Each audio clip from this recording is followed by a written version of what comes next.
Shalom, selamat malam Bapak Ibu, Saudara-saudari, anak-anak yang diberkati oleh Tuhan Yesus Kristus.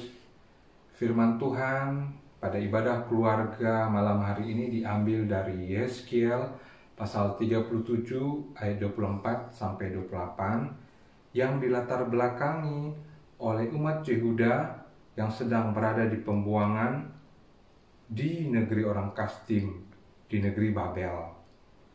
Yeskiel dipanggil untuk menjadi nabi sementara sedang di pembuangan.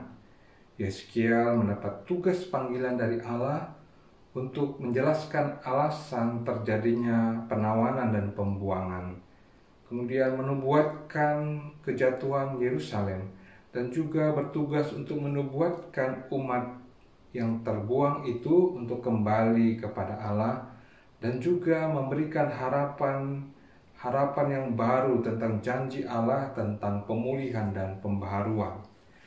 Ayat 24 mengatakan, "Maka hambaku Daud akan menjadi rajanya, dan mereka semuanya akan mempunyai satu gembala. Mereka akan hidup menurut peraturan-peraturanku dan melakukan ketetapan-ketetapanku dengan setia." Bahwa Raja Daud yang akan menjadi raja bagi Yehuda dan Israel pada saat pembuangan itu dinubuatkan. Mungkinkah Bapak Ibu, saudara-saudara sekalian, bukankah Raja Daud telah wafat dan kuburannya masih ada di negeri asal mereka di Yerusalem? Apakah maksud nubuat ini? Dan jika kita membaca sejarah Yehuda pasca pembuangan, tidak pernah terjadi adanya kesatuan antara kerajaan utara Israel dan kerajaan selatan Yehuda bersatu sebagai satu kerajaan. Ternyata yang disampaikan oleh Yeskiel adalah suatu peristiwa yang masih jauh terjadi di depan, yakni ia berbicara tentang kerajaan mesianis. Kerajaan itu adalah ketika Mesias, turunan Raja Daud, memerintah sebagai raja. Pribadi yang dimaksudkan itu tentu dan pasti adalah Yesus Kristus. Mengapa ayat 24 ini dengan yakin dan pasti kita percaya itu menunjuk kepada Tuhan Yesus Kristus? Hal yang dapat kita catat yaitu kata-kata satu gembala. Siapakah di antara orang Israel dan Yehuda yang mengakui bahwa dia adalah gembala yang baik? Gembala yang bukan gembala hewan domba, kambing, dan hewan ternak lainnya. Kata gembala ini jelas menunjuk kepada Gembala Agung kita, Yesus Kristus, yang memproklamirkan dirinya adalah gembala yang baik. Yohanes 10 ayat 12. Kapankah ayat 24 ini terjadi? Saat inikah? Atau masih jauh di depan? Saya yakin ini masih terus berlangsung maju ke depan. Gembala Agung itu masih di sorga dan saat ini kita masih menantikan dia. 1 Petrus 5 ayat 4 mengatakan, "Maka kamu, apabila Gembala Agung datang, kamu akan menerima mahkota kemuliaan yang tidak dapat layu." Kemudian Bapak Ibu Saudara yang diberkati Tuhan Yesus, pada ayat 25 merupakan kelanjutan dari janji Tuhan Allah dari ayat 24. Pada bagian ini menggambarkan keadaan kerajaan Allah, kerajaan Mesias itu sendiri, yaitu tentang wilayahnya, tentang warganya, yaitu nenek moyang mereka dan anak cucu cicit mereka yang berada dalam zaman yang berbeda jauh, tentang pemerintahan yang menunjuk kepada Kristus, dan tentang masa atau waktu kerajaan itu, yaitu waktu kekal selamanya. Kemudian ayat 26 menjelaskan bagaimana dalam kondisi di pembuangan atau di perbudakan itu umat Tuhan mencapai kerajaan Mesias di ayat 25. Yaitu perjanjian antara Tuhan Allah dan umatnya. Dalam suatu perjanjian, pribadi-pribadi yang saling terikat dalam suatu ikatan perjanjian haruslah dalam keadaan sadar dan saling terikat satu dengan yang lain, tidak dalam keadaan terpaksa. Bagaimana mungkin umat Tuhan itu dapat terlibat dalam suatu perjanjian padahal umat Tuhan itu dalam pembuangan, dalam perbudakan? Tentu mustahil, bukan? Perjanjian damai itu menunjuk kepada Tuhan Yesus Kristus, Anak Allah, yang memberikan kemerdekaan sejati. Yohanes 8 ayat 36 mengatakannya. Sekali lagi ayat 26 ini menunjuk kepada masa depan, yaitu kepada Kristus yang memungkinkan perjanjian itu terlaksana. Dan melalui perjanjian kekal itu umat Tuhan diberkati. Kemudian Bapak Ibu Saudara, ayat 27 dan 28 berbicara tentang pemulihan dan pembaruan yang terakhir dan kekal.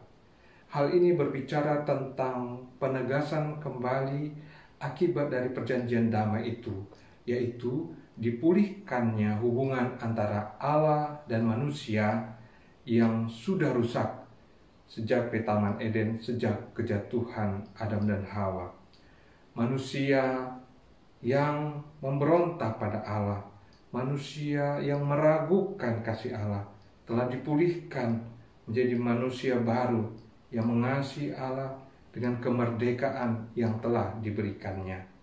Manusia yang dahulu adalah musuh Allah telah diperdamaikan kembali dengan Allah oleh perjanjian damai itu. Aplikasi apa yang kita dapatkan dari renungan firman Tuhan pada malam hari ini? Paling tidak ada 3 hal yang dapat kita catat untuk mengalami pemulihan dan pembaruan dari Tuhan. Yang pertama, relakanlah hati kita untuk ditegur dan dihajar oleh Tuhan Yesus, saksi yang setia dan benar. Wahyu 3 ayat 19. Karena dengan kerelaan kita, kesediaan hati kita untuk ditegur, maka kita menerima janji yang telah dikatakannya sendiri. Mari kita minta Tuhan selidiki hati kita, ketulusan kita dalam melayani, perhatian kepada keluarga, kasih kepada Allah, dan komitmen kuat, rela untuk berbalik dan bertobat kepada Tuhan Yesus. Yang kedua, bagaimana cara Tuhan dalam menyatakan teguran dan hajarannya sampai kepada kita masing-masing. Bapak, Ibu, Saudara, anak-anak yang diberkati Tuhan Yesus Kristus, setelah di pembuangan, apakah Tuhan Allah meninggalkan umat Yehuda? Apakah Tuhan tinggal diam di sorga dan memandangi saja umat Yehuda yang sengsara menderita? Tidak. Tetapi Tuhan dengan kasih dan setianya, dengan caranya, dengan jalannya, Dia melaksanakan didikannya bagi umatnya. Yaitu yang pertama, mengirimkan nabi untuk menyampaikan firman Tuhan dan menyatakan maksudnya. Yang kedua, memberikan janji pemulihan dan pembaharuan. Dalam kesukaran maupun penderitaan yang kita hadapi, dalam harapan-harapan pribadi yang belum terpenuhi, bahkan doa-doa yang belum dijawab, adalah salah satu dari sekian banyak cara Tuhan untuk menyatakan tegurannya pada kita. Dalam keadaan ini, janganlah kita menjadi ragu pada Tuhan atau putus asa atau hilang pengharapan.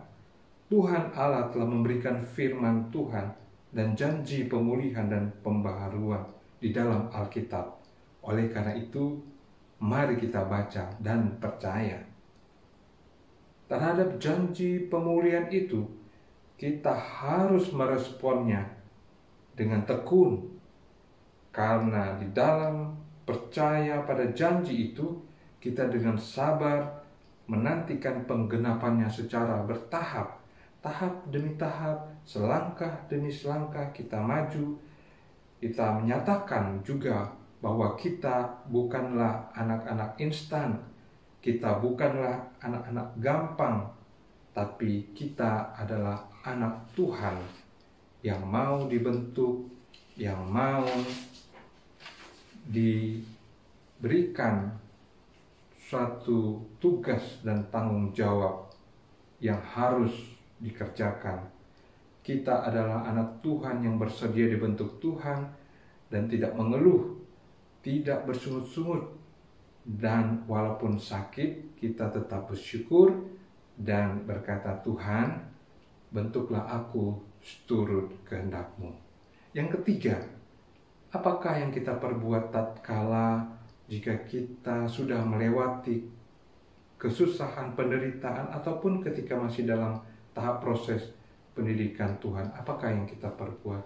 Ibrani 12 ayat 3 mengatakan, ingatlah selalu akan Dia yang tekun menanggung bantahan yang sehebat itu terhadap dirinya dari pihak orang-orang berdosa, supaya jangan kamu menjadi lemah dan putus asa.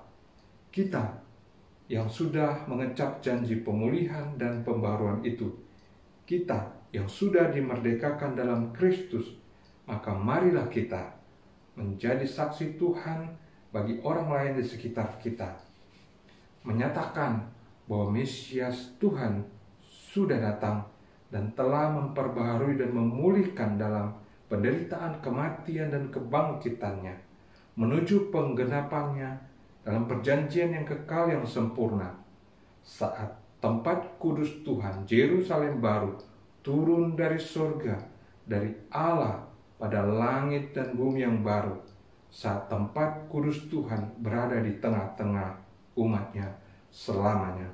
Terpujilah Tuhan. Haleluya. Amin.